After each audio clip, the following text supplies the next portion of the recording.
belangrijk om stil te staan aan het leven van Jezus.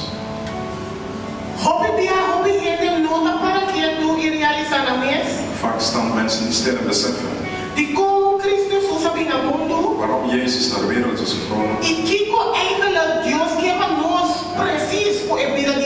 En wat wil God dat wij doen met het leven? Zegt Jezus, barmhartigheid wil ik, geen offers.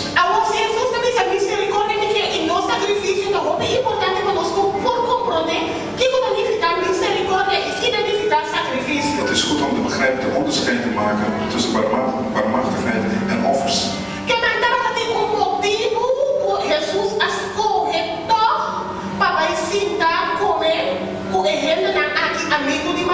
Er was toch een reden waarom Jezus met deze vrienden van de tollenaar Mattheüs ging eten.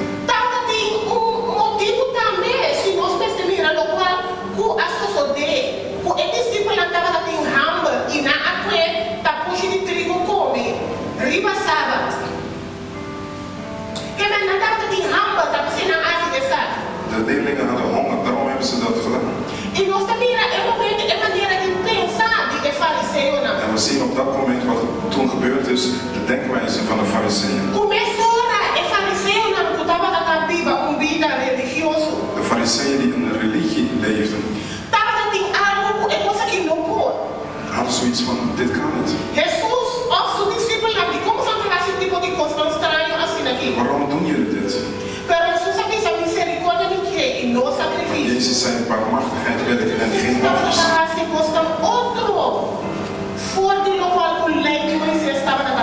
Waarom deed Jezus anders dan de wet van Mozes?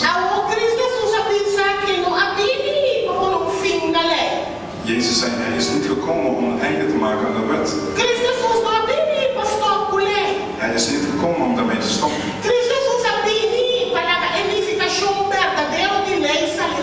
Hij kwam zodat de werkelijkheid van de wet naar buiten zou komen.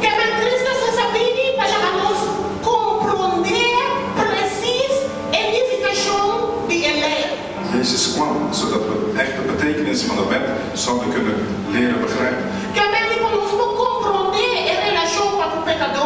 Dat we de relatie met zondaars kunnen begrijpen.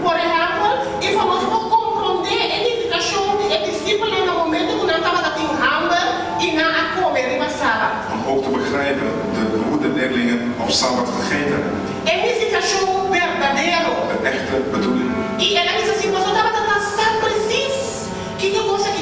En hij zei, als jullie dit konden weten, dan zouden jullie anders gedaan hebben.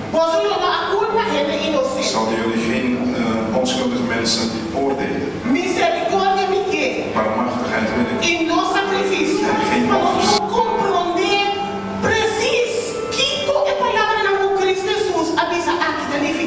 We gaan proberen te begrijpen wat Jezus zei. Maar er zijn dingen waar we alert moeten zijn in het leven. Het zijn dingen die we niet kunnen tolereren.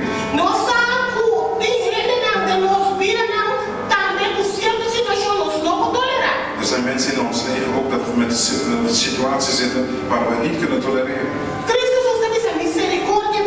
Jezus zegt barmhartigheid en geen offers. Wanneer wel en niet. Wat verwacht Jezus van ons? Wat zou Jezus doen in sommige situaties? Gezonde mensen hebben geen dokter nodig, maar wel een zieke.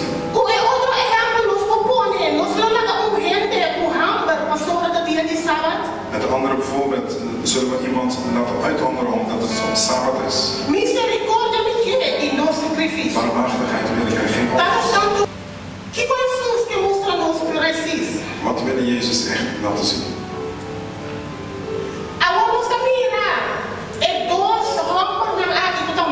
We zien deze twee mannen die ziek zijn.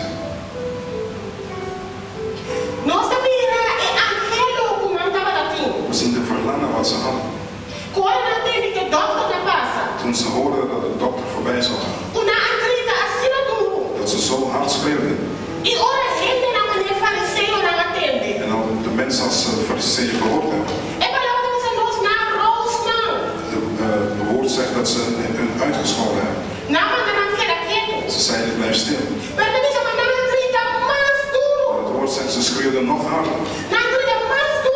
Ze gingen nog harder schreeuwen. Heer, Zoon van David, heb medelijden met ons. Jezus zei, wat wilt u dat ik voor u doe? Geef ons de ogen terug, dat ze open gaan. Deze twee mannen zaten in een situatie. Ze waren blind. Dat betekent dat ze niet konden zien.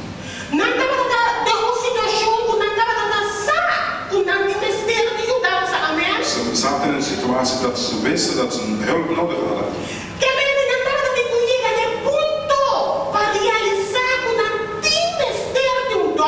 Dus ze zaten bij het punt dat ze beseften dat ze een dokter nodig hadden.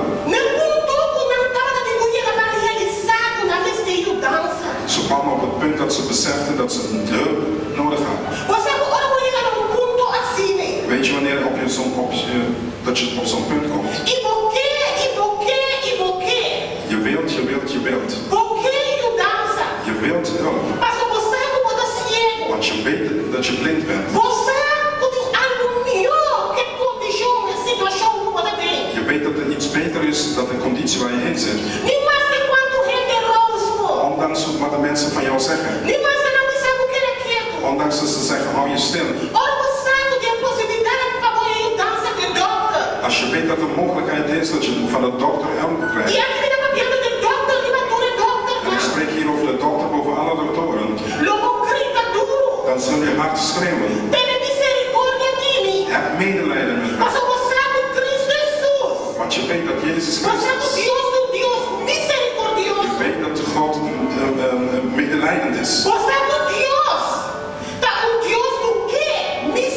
Je weet dat God barmhartigheid wil. Hij wil geen offers. Wat je doet of niet doet. Dat je hier en daar iets doet.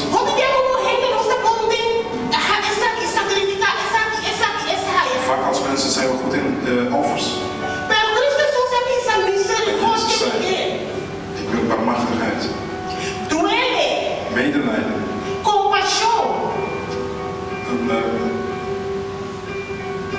Compassie, bewogenheid.